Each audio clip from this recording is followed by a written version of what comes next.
Hello students, हम लोग मानव का पाचन तंत्र पढ़ रहे हैं। जो हमारा लास्ट लेक्चर था वह हम एसेसरी डाइजेस्टिव ग्लैंड यानी सहायक पाचक ग्रंथियों के बारे में बात कर रहे थे। दो प्रकार की जो सहायक पाचक ग्रंथियां हैं, सलाइवरी ग्लैंड्स और लीवर यकृत, वो हम पढ़ चुके। अब तीसरे प्रकार की जो सहायक पाचक ग्रंथि है अग्नाशय यानी कि पेंक्रियाज, आज हम इसके बारे में बात करेंगे।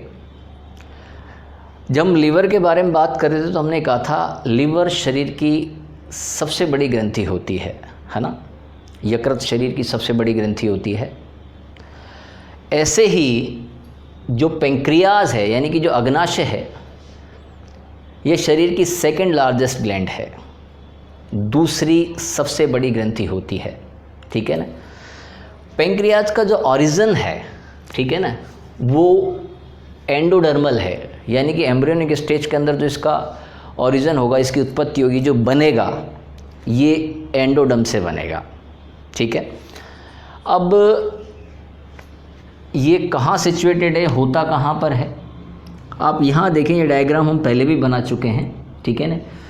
जो स्मॉल इंटेस्टाइन का ड्यूडेनम है, जो ग्रहणी है, ठीक है ना, ग्रहणी की जो दोनों लिम्स हैं, दोनों भुजाएं हैं, है ना, इन दोनों भुजाओं के बीच में होता है पेंक्रियाज, ठीक है ना। पेंक्रियाज एक मिक्स ग्लैंड है ना। हम इसको मिश्रित ग्रंथि कहते हैं, है ना। मिश्रित क्यों कहते हैं? क्योंकि इसमें दोनों प्रकार की सेल्स हैं, है ना। एक तो इसमें एक्सोक्राइन सेल्स भी हैं, है ना, और इसके अंदर एंडोक्राइन सेल्स भी हैं। जब दोनों प्रकार की सेल्स हैं तो ये मिक्स ग्लैंड हो गई।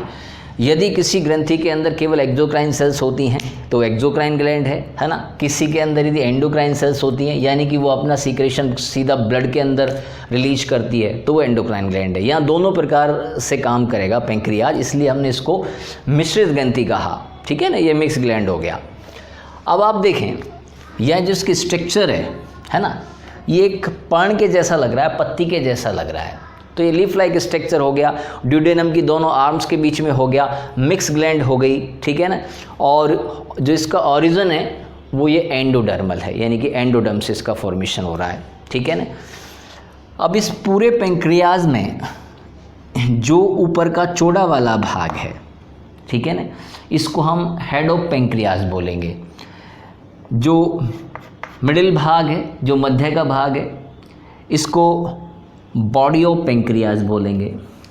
और जो लास्ट में थोड़ा थिन भाग है, जो पतला हो जाता है, लंबा हो जाता है, इसको टेल ऑफ पेंक्रियाज कहेंगे, ठीक है ना।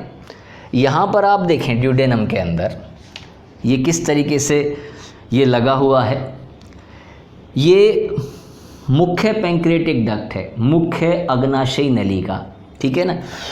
ये हम पहले बात कर चुके हैं इन डक्ट्स के बारे में, फिर आप एक बार फिर देख लीजिए, क्योंकि आज पर्टिकुलर पेंक्रियाज के बारे में बात हो रही है।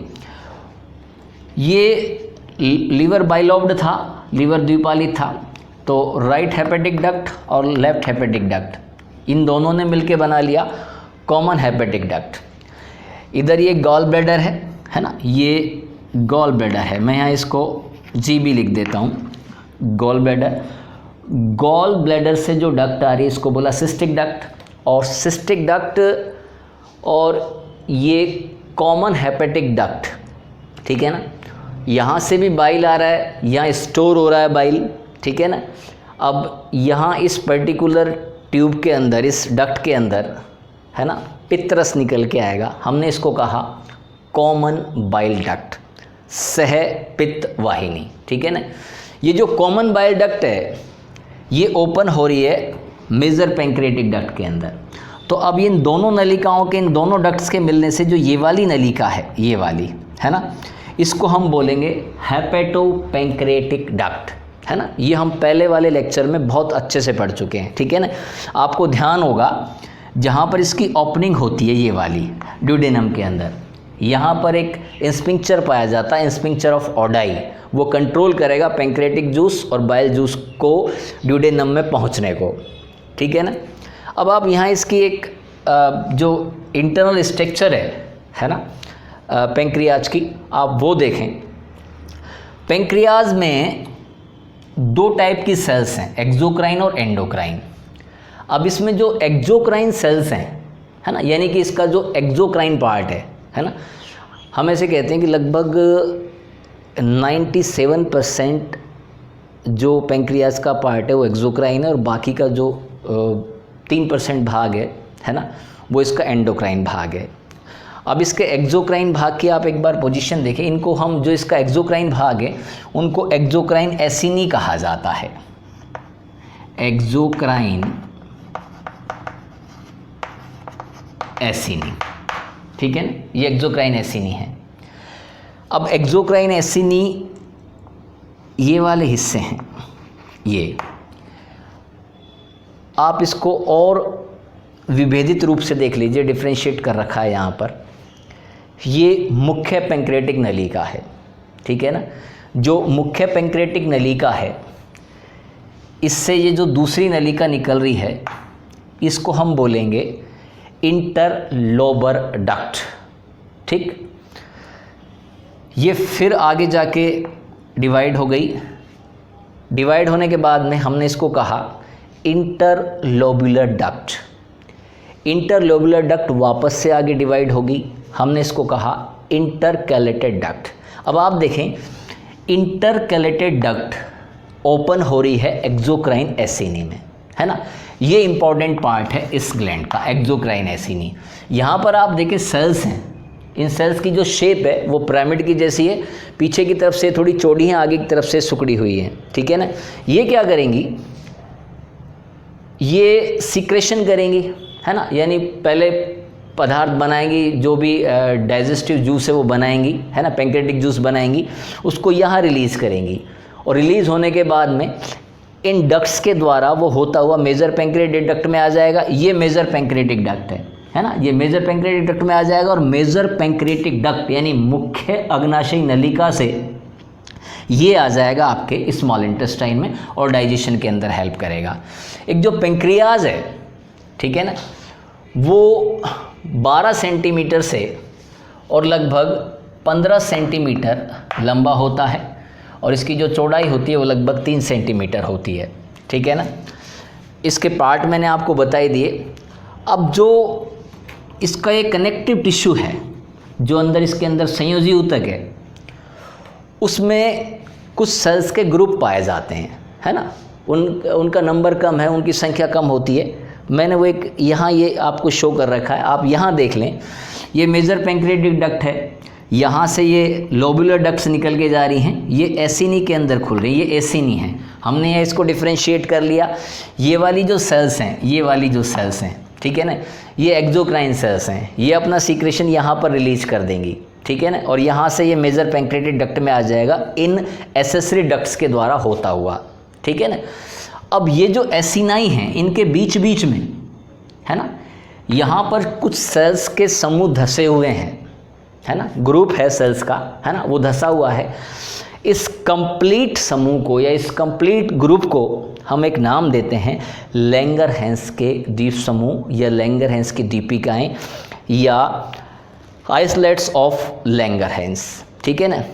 इनकी स्टेनिंग अलग अलग होती है। जब ये माइक्रोस्कोप में इनको देखा जाता है तो अलग अलग टाइप से स्टेनिंग या अभिरंजित ये दिखाई देती है। इनमें अलग अलग टाइप की सेल्स हैं, इनमें अल्फ़ा सेल्स होती हैं, बीटा सेल्स होती हैं, डेल्टा सेल्स होती हैं। लेकिन ये वाली जो ये ग्रुप है पूरा की पूरा लैंगरहैंस के द्वीप समूह, मैं आपको बता दूं, ये पेंक्रियाज का एंडोक्राइन रीजन है, ठीक है ना। हमने छोटे क्लासेस में पढ़ा है इंसुलिन, ग्लूकागॉन, सोमेटोस्टेनिन, ये जो हार्मोन्स है ना, हार्मोन्स जो रिलीज़ करता है ये ग्रुप करता है। इसकी जो सेल्स हैं ये अलग अलग हार्मोन्स को रिलीज करती हैं, जैसे मैंने अभी नाम बताया इंसुलिन, ग्लूकागॉन, सोमेटोस्टेनिन एक्सेट्रा, ठीक है ना।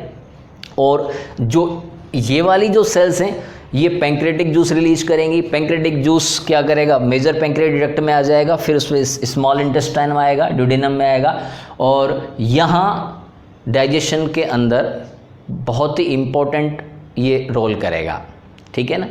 अब एक बार हम इसको देख लें दोबारा से कि पेंक्रियाज ओरिजिन क्या था इसका? एंडोडर्मल। जो सी शेप का ड्यूडेनम है, इसकी दोनों आर्म के बीच में लीफ लाइफ स्ट्रक्चर है। ये जो पेंक्रियाज दिख ही रहा है यहाँ जो बनाया हुआ है इसके अंदर, ठीक है ना। ये मिक्स ग्लैंड है, इसमें दोनों टाइप की सेल्स हैं, एक्सोक्राइन सेल्स भी हैं और एंडोक्राइन सेल्स भी हैं, है ना, ठीक है ना। मैंने आपको बता दिया था कि सेकंड लार्जेस्ट ग्लैंड है हमारे शरीर का, है ना। इसका जो साइज़ है वो भी हम उस पर डिस्कस कर चुके हैं। यहाँ आप देख लीजिए, यहाँ से ये कॉमन बाइल डक्ट आ रहा है। कॉमन बाइल डक्ट यहाँ मेजर पेंक्रेटिक डक्ट के अंदर ओपन हो रहा है। मेजर पेंक्रेटिक डक्ट में ओपन हो रहा है तो जो एक ये कॉमन डक्ट बनी ये वाली, इसको कहा हेपेटो पेंक्रेटिक डक्ट। और हेपेटो पेंक्रेटिक डक्ट ओपन हो रहा है स्मॉल इंटेस्टाइन में, ड्यूडेनम में ओपन हो रहा है। जहाँ ये ओपन हो रहा है वहाँ पर एक इंस्पिंक्चर है, एक अवरोधनी है, जिसको इंस्पिंक्चर ऑफ ओडाई कहा जाता है, ठीक है ना। अब जो इसका मेजर पार्ट है, जो एक्सोक्राइन एसिनी है, उसकी स्ट्रक्चर इस तरीके से, मेजर पेंक्रेटिक डक्ट है, फिर यहाँ से और डक्ट्स ये निकल रही हैं, और लास्ट में जो इंटरकैलेटेड डक्ट है ये इस एसिनी के अंदर ओपन हो रहा है। ये वो सेल्स हैं जो एक्सोक्राइन सेल्स हैं, है ना, और ये अपना सीक्रेशन यहाँ रिलीज कर देंगे, इस ल्यूमन के अंदर रिलीज कर देंगी, ठीक है ना। अब जैसे लिवर के अंदर बहुत सारे लोब्यूल्स थे, पिंडक थे, इसी तरीके से यहाँ पेंक्रियाज के अंदर भी बहुत सारे लोब्यूल्स प्रेजेंट होते हैं, ठीक है ना। और लोब्यूल्स के कनेक्टिव टिश्यू में, यानी लोब्यूल्स के अंदर जो एक संयोजी ऊतक है, योजी ऊतक है, उसमें दो प्रकार की सेल्स हैं, उनके बारे में अपन बात कर ही चुके हैं। एक्सोक्राइन, ये ज़्यादा पार्ट बनाएगा, इसका अबाउट 97% पार्ट बनाएगा, ठीक है ना। और दूसरे प्रकार की जो सेल्स है वो एंडोक्राइन सेल्स हैं, ठीक है ना। यहाँ ये आप देखें, ये वाला जो हिस्सा है ये, है ना, ये आइसलेट्स ऑफ लैंगरहैंस है,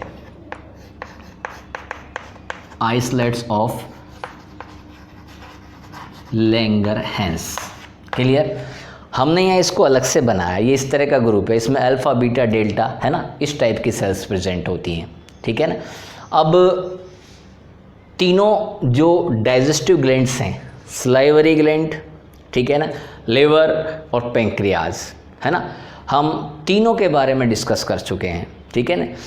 अब जो अपना जो अगला लेक्चर आएगा, ठीक है ना, उसमें हम फिजियोलॉजी ऑफ डाइजेशन, है ना, कि भोजन के जो पाचन की कार्यकी है ना, वो किस तरीके से है, भोजन का पाचन एलिमेंट्री कैनाल के डिफरेंट पार्ट में होता किस तरीके से, बक्कल कैविटी में कैसे होता है, स्टमक में कैसे होता है, स्मॉल इंटेस्टाइन में कैसे होता है ना, इनके बारे में हम डिटेल से पढ़ेंगे, ठीक है ना। तो डाइजेस्टिव ग्लैंड कंप्लीट हो गया।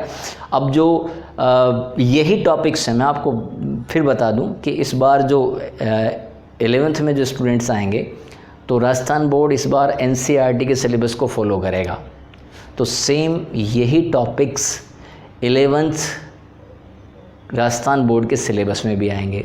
तो जो बच्चे इस बार 11th में बायोलॉजी लेने में इंटरेस्टेड हैं, है ना, वो भी कंटिन्यू इन लेक्चर्स को देखते रहें, ठीक है ना, सुनते रहें, समझते रहें, ठीक है। अपन जो नेक्स्ट लेक्चर है उसमें बात करेंगे फिजियोलॉजी ऑफ डाइजेशन के बारे में। Thank you very much.